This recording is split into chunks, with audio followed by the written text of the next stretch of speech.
നിലവിൽ യൂണിവേഴ്സിറ്റിയുടെ നടത്തുന്ന ആൻസർ പേപ്പറുകൾ വാല്യുവേഷൻ ഒട്ടും ട്രാൻസ്പെറൻ്റ് അല്ല എന്നുള്ളതാണ്. അതായത് ഓരോ ടീച്ചറിനും ഇപ്പോൾ ടീച്ചർമാർ അറിവുള്ള ടീച്ചർമാരുണ്ടാവും, 10 വർഷം എക്സ്പീരിയൻസ് ഉള്ള ടീച്ചർമാരുണ്ട്, 20 വർഷം എക്സ്പീരിയൻസ് ഉള്ള ടീച്ചർമാരുണ്ട്, എക്സ്പീരിയൻസ് കുറഞ്ഞ ടീച്ചർമാരുണ്ട്. നിലവിലെ ഈ ആൻസർ കീ സിസ്റ്റം വെച്ച് നോക്കുകയാണെങ്കിൽ ഓരോ ടീച്ചർമാരും മാർക്ക് ഇടുന്നത് ഓരോ രീതിയിലായിരിക്കും. അതായത് ഒരേ പരീക്ഷ എഴുതുന്ന കുട്ടികൾ, ഞാനും എൻ്റെ കൂട്ടുകാരനും എഴുതുന്ന ഒരേ പരീക്ഷ ഒരേ സ്ഥലത്ത് പോകുന്നു, പക്ഷേ കിട്ടുന്ന ടീച്ചർമാരനുസരിച്ച് നമ്മുടെ മാർക്കുകൾക്ക് വ്യത്യാസം ഉണ്ടാവും. അതായത് അറിവുള്ള ടീച്ചർമാരിടുമ്പോൾ അത്ര പിടിച്ചിടത്തുള്ളൂ. ഇതിൽ നമ്മളിത് പല ചോദ്യങ്ങളാണ്. ഇത് 12 മാർക്കിൻ്റെ ചോദ്യത്തിലെ സാധനമാണ് നിലവിൽ കാണിക്കുന്നത്. 12 മാർക്കിൻ്റെ ചോദ്യം എന്ന് പറയുമ്പോൾ LLB കുട്ടികളുടെ അടുത്ത് പറയുന്നത് മിനിമം ഒരു 3 പേജോ 4 പേജോ എഴുതണമെന്നാണ് നമ്മുടെ ക്യാമ്പസിൽ നമ്മളെ പറഞ്ഞു പഠിപ്പിക്കുന്നത്. പക്ഷേ ഇത് നമ്മൾ ഒഫീഷ്യലി എടുത്ത RTIയിൽ ഉള്ളത് എന്താണ്? വെറും ഇത് 3 12 മാർക്കിൻ്റെ ചോദ്യങ്ങളും കൂടി സമാഹരിച്ച സാധനമാണ്. ഇതുപോലും ഒരു പാരഗ്രാഫ് ഇല്ലെന്നുള്ളതാണ്. അപ്പോൾ ഇതിൽ പറഞ്ഞിരിക്കുന്ന എന്താണ്? ഇതിന് 3 പോയിന്റുകളെ പറയുന്നുള്ളൂ, ഇത് എക്സ്പ്ലെയിൻ ചെയ്യുന്നില്ല. അപ്പോൾ ഈ വെറും 3 പോയിന്റുകൾ പറയുമ്പോൾ ടീച്ചർമാർക്ക് എത്ര ഇഷ്ടമുണ്ടോ, അതായത് ഓരോ ടീച്ചർമാരുടെയും ഡിസ്ക്രിപ്ഷനിലാവും. അതായത് യൂണിവേഴ്സിറ്റി ഇത്ര പോയിന്റുകൾ എഴുതണമെങ്കിൽ ഇത്ര മാർക്ക് കൊടുക്കണമെന്ന് ഒരിടത്തും പരാമർശിക്കുന്നില്ല. ഫോർ എക്സാമ്പിൾ, ഇപ്പോൾ കേരളത്തിൻ്റെ ഭരണാധികാരികൾ ആരൊക്കെയാണ് എന്നുള്ളൊരു ചോദ്യം ചോദിച്ചു. ഓക്കെ, അപ്പോൾ നമ്മൾ സാധാരണ എന്താ നമുക്ക് വേണ്ടത്? VD സതീശൻ, അദ്ദേഹത്തെ പറ്റി കുറച്ച് വാക്കുകൾ എഴുതുക. അതിനുശേഷം കുഞ്ഞാലിക്കുട്ടി, അദ്ദേഹത്തെ പറ്റി എഴുതുക. രമേശ് ചെന്നിത്തല, അദ്ദേഹത്തെ പറ്റി എഴുതുക.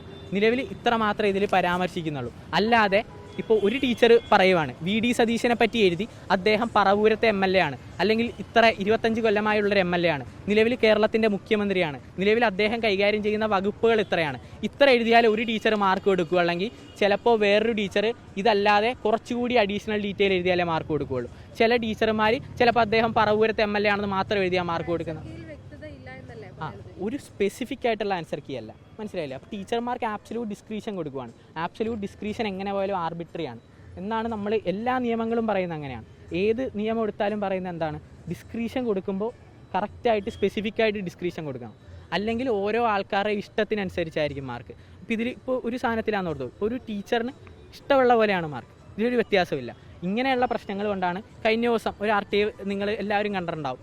ആദ്യത്തെ സെമസ്റ്റർ BA LLBയുടെ പരീക്ഷ നടന്നപ്പോൾ 35% പേർക്കാണ് റീവാലുവേഷൻ നടത്തിയപ്പോൾ 10% മാർക്ക് കൂടുന്നത്. എത്ര ഗ്രേവാണെന്ന് നോക്കണം. 3-ൽ ഒരാൾക്ക് 10% മാർക്ക് അല്ലെങ്കിൽ 10 മാർക്ക് നഷ്ടപ്പെടുന്നത് ടീച്ചർമാരുടെ ഡിസ്ക്രിപ്ഷൻ മൂലമാണ്. അതാണ് നമ്മൾ ഒഴിവാക്കേണ്ടത്, അത് ഒഴിവാക്കണം. അപ്പോൾ ഇതിന് ആദ്യം എന്താ വേണ്ടത്? ഒരു ആൻസർ കീ പബ്ലിഷ് ചെയ്യണം.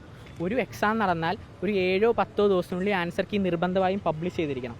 നമ്മൾ സ്ക്രൂട്ടനിക്ക് പോകുമ്പോൾ നമുക്ക് ആൻസർ കീ ഇതും കൂടി കമ്പയർ ചെയ്യാനുള്ള ഒരു അവസരം വേണ്ടേ? അതിനുശേഷം റീവാലുവേഷൻ കൊടുക്കണം. അങ്ങനെ നമ്മൾ റീവാലുവേഷനെ പറ്റി പറയുമ്പോൾ നിലവിൽ ചെയ്തിരിക്കുന്നത്, നിങ്ങൾ റീവാലുവേഷനെ പറ്റി പറഞ്ഞുകൊണ്ട് റീവാലുവേഷൻ എന്നുള്ള സംവിധാനം ഒഴിവാക്കാം എന്നുള്ളൊരു രീതിക്കാണ് പറഞ്ഞത്. നമ്മളെ ഭയങ്കര ഇന്നലത്തെ സിൻഡിക്കേറ്റ് യോഗത്തിലെടുത്തൊരു തീരുമാനം നിങ്ങൾക്ക് എതിരായി വന്നിരിക്കുകയാണ് എന്നുള്ളതാണ് ഇപ്പോൾ നിങ്ങളുടെ പരാതി. സിൻഡിക്കേറ്റിൽ തീരുമാനം എടുത്തിട്ടില്ല എന്നാണ് സിൻഡിക്കേറ്റ് അംഗങ്ങൾ പറയുന്നത്. പക്ഷേ ബാക്കി മീഡിയ ഔട്ട്ലെറ്റുകൾ പറയുന്നത് അങ്ങനെ ഒരു തീരുമാനം വരാൻ അവർ ചർച്ച നടത്തി തീരുമാനത്തിലോട്ട് പോകുകയാണെന്നുള്ള. നമുക്ക് ആകെ ഉണ്ടായിരുന്നൊരു ഓപ്ഷൻ, നിലവിൽ ഈ റീവാലുവേഷൻ നടക്കുന്നത് പുറത്തെ കോളേജുകളിലാണ്.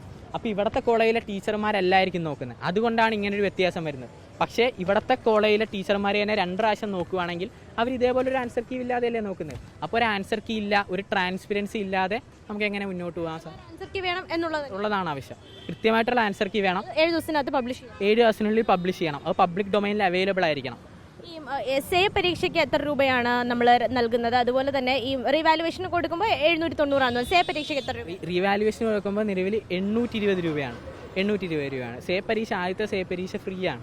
ബാക്കി എത്രയാണെന്ന് ഒന്നുകൂടി പരിശോധിക്കാണ്ട്. ഞാൻ ഗ്രാൻസ് ഉള്ളൊരു വിദ്യാർത്ഥിയാണ്. പിന്നെ ഞാൻ ഇതുവരെ സേ പരീക്ഷ എഴുതാത്തതുകൊണ്ട് ഇതിൽ അറിവുണ്ട്. ഇതിൽ ക്യാമ്പസിൻ്റെ ഇത്ര സാധനമായിട്ടാണ് നിലവിൽ വന്നത്. റീവാലുവേഷൻ 820 രൂപ. ഇപ്പോൾ ഞാൻ എൻ്റെ 6ാം സെം റീവാലുവേഷൻ കൊടുക്കുന്നത് ജൂൺ മാസമാണ്. എൻ്റെ 7ാം സെം റീവാലുവേഷൻ കൊടുക്കുന്നത് ഓഗസ്റ്റ് മാസമാണ്. ഈ ഒരു മാസത്തിൻ്റെ ഇടയിൽ പിന്നെയും 30 രൂപ കൂട്ടി എന്നുള്ളതാണ്. അതിൽ ഞാൻ ഇതുവരെ ഒരു നോട്ടിഫിക്കേഷൻ കണ്ടിട്ടില്ല. യൂണിവേഴ്സിറ്റി ഇറക്കുന്നുണ്ടാവും, പക്ഷേ അതൊരിക്കലും കുട്ടികൾക്ക് അവൈലബിൾ അല്ല.